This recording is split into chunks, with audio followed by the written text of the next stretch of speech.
Hello students, welcome to the Sapna's homeschooling YouTube channel. आणि आपण आता 9th स्टँडर्डचा इंग्लिश सब्जेक्टचा 20 मार्क्सचा पेपर बघतोय. पॅकेज युनिट टेस्ट सेकंड आहे ही. सो 20 मार्क्सचा पेपर डिझाईन कसा केलाय बघा. सगळ्यात पहिला सेक्शन आहे लँग्वेज स्टडीचा. सो ग्रामर बेस हा सेक्शन आहे आणि याच्यामध्ये डू एज डायरेक्टेडचे एनी 4 आपल्याला क्वेश्चन इथे सोडवायला सांगितले. 6 दिलेले आहेत.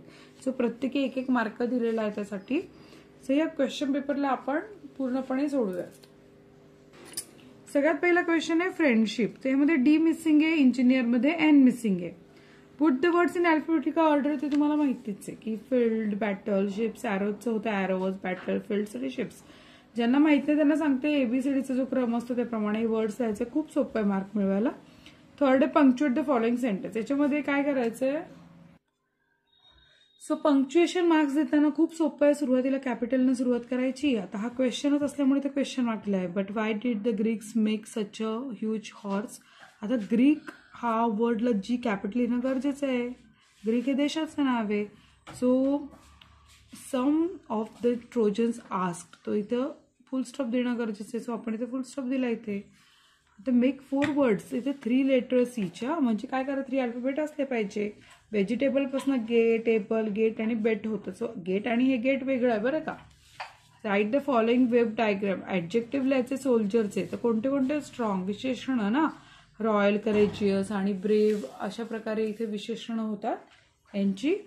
पुढे आपण क्वेश्चन बघतोय की त्यांनी म्हटलं वर्डची अँड वर्बची कम्प्लीट करायचं. वर्ब म्हणजे क्रियापद. आता फाइंड, ड्राईव्ह, ईट, टॉक आणि किक अशी वर्डची अँड पूर्ण होते. नेक्स्ट क्वेश्चन जो आहे तो डू एज डायरेक्टेडचा. त्याच्यामध्ये त्यांनी काय सांगितलंय. मिनिंगफुल सेंटेन्स करायचं इन फ्रंट ऑफ ऑपरून. तर the car stop in front of the house झालं. किंवा add a clause. Clause add करायचं आहे की this is the house where I was born. ते तुम्ही इथं क्लॉज ॲड करणं गरजेचं आहे.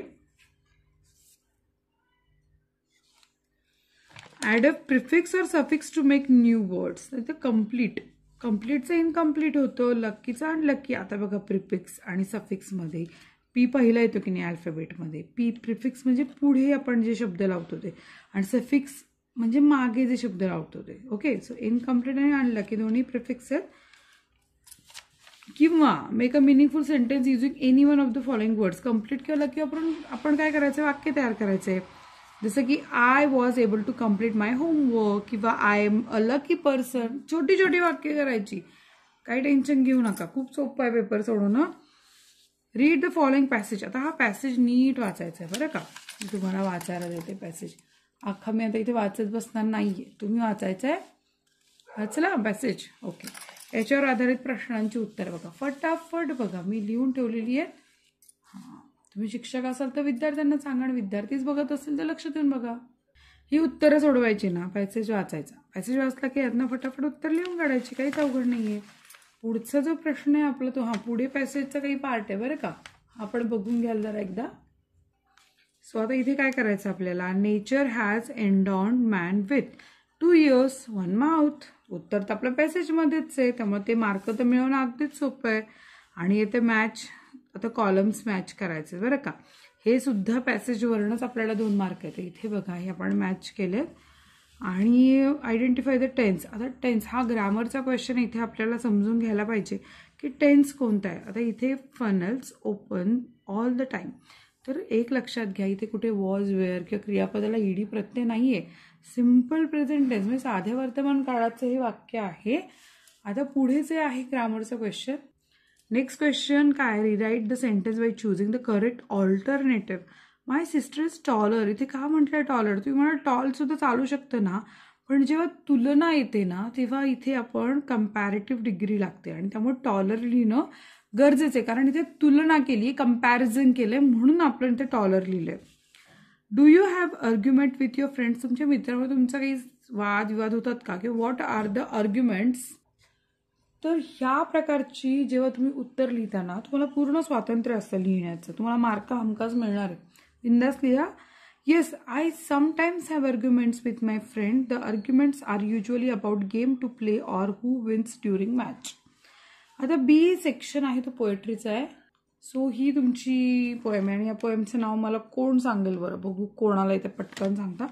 मला माहिती पोएम कोणी लिहिली, सरोजिनी नायडू यांनी लिहिलेली. आता नाव सांगा बरं, पटापट कमेंट करा. सो याचं उत्तर आहे इथे बघा. What do the following expressions refer to, write in a word or phrase. तर याच्यामध्ये हा सोडवायचा कसा, तर याचे आपण इथे एक्सप्रेशन्स किंवा वर्ड फ्रेजमध्ये उत्तर लिहिलेली आहेत. पुढे क्वेश्चन आहे मॅच द फॉलोइंग. हा पण सोपा आहे. विंड कोण आहे, चाइल्ड आहे. डॉन कोण आहे, मदर होल्डिंग हर चाइल्ड. आता इथे एनी टू मध्ये राईट द रायमिंग पेअर्स. तर light, night, call, all, Glee आणि सी हे रायमिंग पेअर्स आहे. पुढे आपण ट्रान्सलेशन बघतो. फनेल म्हणजे नरसाळे, स्लेव म्हणजे गुलाम, कॉमर्स म्हणजे वाणिज्य. आणि प्रॅक्टिस करायला गेलं तर बघा, सेंटेन्स इंटू इंग्लिश काय करायचं आहे, प्रॅक्टिस मेक्स मॅन परफेक्ट. सराव माणसाला परिपूर्ण करतो किंवा सराव माणसाला परिपूर्ण बनवतो. Action speaks louder than words म्हणजे उक्तीपेक्षा कृती श्रेष्ठ किंवा शब्दांपेक्षा कृती अधिक बोलते असा अर्थ होऊ शकतो. सो अशा प्रकारे हा पेपर सोडवायचा. आवडला का तुम्हाला, समजलं का तुम्हाला? जे काही असेल ते मला कमेंट करून नक्की सांगा. मी तुमच्या कमेंटची वाट बघतीये.